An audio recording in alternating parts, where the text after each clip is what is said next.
Good morning all, welcome to Lakshyam defence academy YouTube channel. కరీంనగర్లోని Lakshyam defence అకాడమీలో SSC జీడీకి సంబంధించిన జాబ్ గ్యారంటీ టార్గెట్ బ్యాచ్ ప్రారంభమైందండి. డైలీ టెస్టులు, గ్రాండ్ టెస్టులతో పాటు హాస్టల్ ఫెసిలిటీ కూడా కల్పించడం జరుగుతుంది.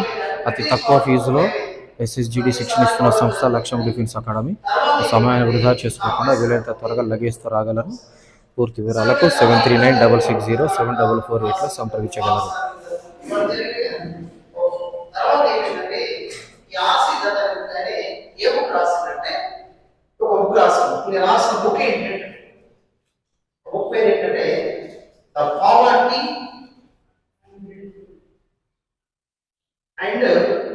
British rule in India. British rule in India.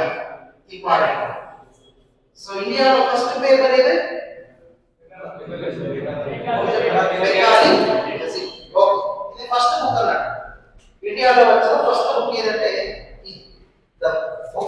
the poverty and British rule. అంటే 1600 కంటే ముందు మన ఇండియా అనేది ప్రపంచంలో ఎక్కువ ఇన్కమ్ ఉండేది. తర్వాత బ్రిటిష్ వాళ్ళు వచ్చిన తర్వాత మన దేశాన్ని ఏం చేసిందంటే బ్రిటిష్ వాళ్ళు రూల్ చేసినప్పుడు భారతదేశం పేదరికం వెళ్ళిపోయింది. అంటే సచిన్ ఎగ్జాంపుల్ చెప్పాను. అందుకంటే బ్రిటిష్ వాళ్ళు తప్పేందంటే బ్రిటిష్ వాళ్ళు రాకముందు ఇండియా అన్ని దొరికింది, మనకు అప్పులు చేయాల్సిన అవసరం లేదు. బ్రిటిష్ వాళ్ళు వచ్చిన తర్వాత ఇక్కడ నుంచి అన్ని తీసుకపోయింది. తీసుకపోయి ఏం చేసిందంటే మన దేశాన్ని పావర్టీలోకి పంపించారు, పేదరికంలోకి పంపించారు. తర్వాత దీని తర్వాత వచ్చిన మీకు తెలిసి ఉంటుంది grand old men of India. ఎవరంటే దాదాబాయి నౌరోజీ. జీకేలో కూడా మనం చదువుతాం. సో దాదాబాయి నౌరోజీ ఏమంటే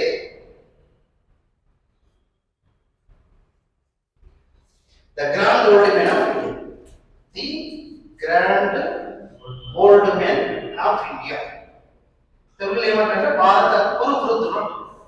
సీన చెప్పినట్టు మనకు స్వాతంత్రం రావాలంటే ఏదో ఒక సంస్థ పెట్టాలని చెప్పి ఇది చిన్న ఎగ్జాంపుల్ చెప్తాను. సబ్జెక్ట్ అడిగిన అడగకపోయినా కొంచెం ఐడియా ఉంటుంది. ఏం చెప్తుందంటే బ్రిటన్ లో మన కలకత్తాలో ఏముంటుందంటే హుగ్లీ నది అని ఉంటుంది. కలకత్తాలో హుగ్లీ నది, హౌరా బ్రిడ్జ్ అవుతుంది కదా, ఓకే, దాని కింద నది పోతుంది కదా, ఆ నదిని ఏమంటారు హుగ్లీ నది అంటే. లండన్ లో ఏం నది ఉంటుంది? థేమ్స్ నది అని ఉంటుంది. లండన్ ఏముంటుంది? థేమ్స్ నది. సో బ్రిటిష్ వాళ్ళు ఏం చేసిందంటే డస్టర్ తీసుకొచ్చి హుగ్లీ నది వేసి లండన్ తీసుకుపోయి దాన్ని పెట్టేసింది.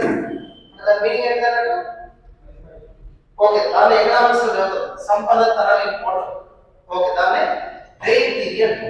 డ్రైన్ అంటే ఇంపోవడం అంటే ఇక్కడ ఉన్న సంపద ఏం చేసిందంటే స్పాంజ్ లాగా కొంచెం